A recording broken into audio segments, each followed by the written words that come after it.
नेताजी ने तो किसी धर्म जात वर्ग के आधार पर कोई बंटवारा नहीं किया था। ये इजाज़त आखिर किसने दे दी ऐसे लोगों को कि जिन्होंने जात और धर्म के नाम पर लोगों को गालियां देना शुरू किया। समाजवादी पार्टी में रहते हुए ये दर्शन मुमकिन नहीं थे जो आपने पार्टी बदलने का निर्णय लिया। कोई नई चीज़ नहीं है। पहले भी भगवान प्रभु राम के दर्शन के अवसर हमको मिले हैं।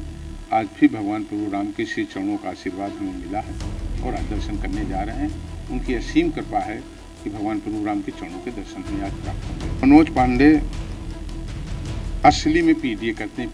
सरदार वल्लभ भाई पटेल की मूर्ति लगाने के लिए मनोज पांडे के शरीर में आज भी 2 गोलियां बुलेट्स पड़े हुए हैं।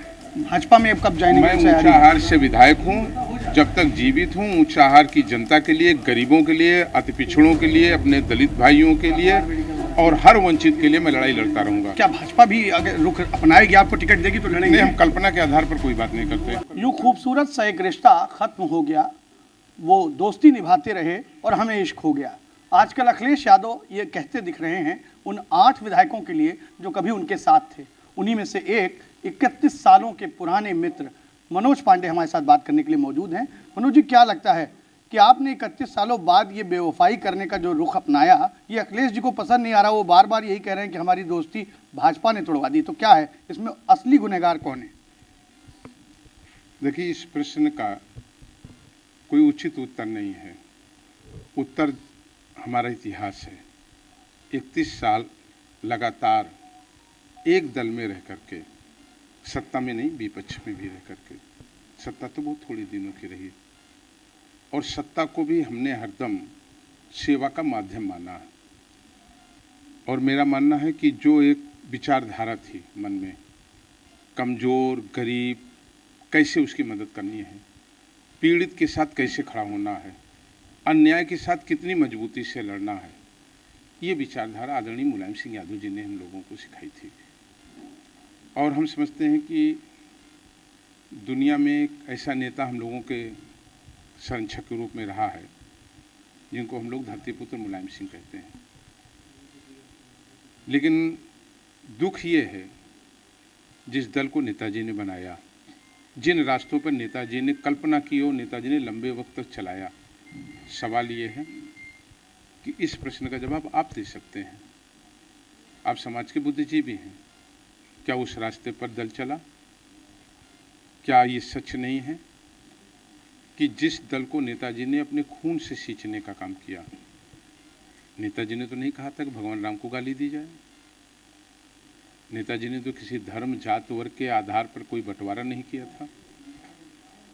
ये इजाज़त आखिर किसने दे दी ऐसे लोगों को कि जिन्होंने जात और धर्म के नाम पर लोगों को गालियां देना शुरू किया? भारत एक ऐसा देश है जिसमें विभिन्न जात वर्ग के लोग रहते हैं, लेकिन लाखों वर्ष पुरानी सनातन परंपरा को अपमानित करना, टिप्पणी करना, अशोभनीय बात कहना, आखिर ये इजाज़त किसने दी? और एक हो तो ठीक बात है, जब इनकी संख्या दर्जनों में हो तो आखिर कौन इन्हें प्रोत्साहित करने का काम करता है? और इसी चीज़ का विरोध मैं लगातार करता रहा हूँ, करता रहूँगा। आज आप राम मंदिर के दर्शन भी करने जा रहे हैं। क्या लगता है कि समाजवादी पार्टी में रहते हुए ये दर्शन मुमकिन नहीं थे जो आपने पार्टी बदलने का निर्णय लिया? कोई नई चीज़ नहीं है।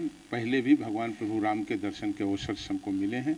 आज भी भगवान प्रभु राम के श्री चरणों का आशीर्वाद हमें मिला है और आज दर्शन करने जा रहे हैं। उनकी असीम कृपा है कि भगवान प्रभु राम के चरणों के दर्शन हमें आज प्राप्त होंगे।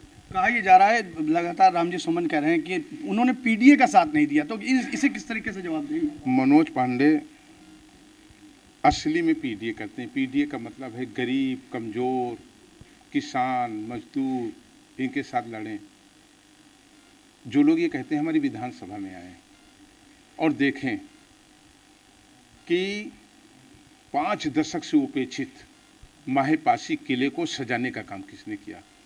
सरदार वल्लभ भाई पटेल की मूर्ति लगाने के लिए मनोज पांडे के शरीर में आज भी 2 गोलियां बुलेट्स पड़े हुए हैं, लेकिन हमने लौह पुरुष सरदार वल्लभ भाई पटेल की न मूर्ति लगाई रायबरेली शहर में नगर पालिका अध्यक्ष रहते हुए, बल्कि सरकार में मंत्री रहते हुए हमें सौभाग्य मिला कि प्रदेश का सबसे बड़ा पार्क और उनकी मूर्ति लगाने का काम मनोज पांडे को मिला।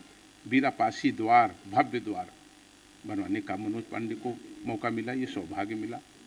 और मैं समझता हूँ कि इसी तरीके के नहीं, तमाम ऐसे महापुरुष चाहे वो झलकारी बाई जी की, जब आप रायबरेली शहर में प्रवेश करेंगे तो आपको भव्य 8 फीट की ऊंची झलकारी बाई जी की आपको रोमांचित कर देने वाली प्रतिमा भी लगाए जाने का काम मनोज पांडे ने किया। रायबरेली की आपने बात की है, प्रियंका गांधी अगर उम्मीदवार होती हैं तो क्या आप विकल्प के तौर पर दिखेंगे? नहीं, ये काम हमारा नहीं है, ये काम हमारा नहीं है, ये काम अगर जनता वहां की तय चाहेगी करती तो है। क्या उम्मीद है? जनता तय करेगी। मैं भविष्य की बात अभी कैसे कह दूं?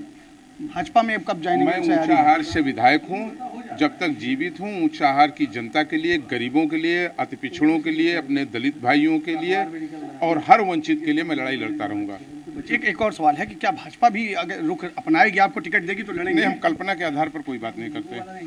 धन्यवाद। ये मनोज पांडे जिन्होंने साफ कहा है कि मैं कल्पना के आधार पर कोई जवाब नहीं दूंगा, लेकिन संभावना इस बात की पूरी है कि अगर भारतीय जनता पार्टी उन्हें टिकट देती है तो वो चुनाव लड़ भी सकते हैं। कैमरा पर्सन सौरभ श्रीवास्तव के साथ मैं विजय त्रिपाठी, JMD न्यूज़, लखनऊ।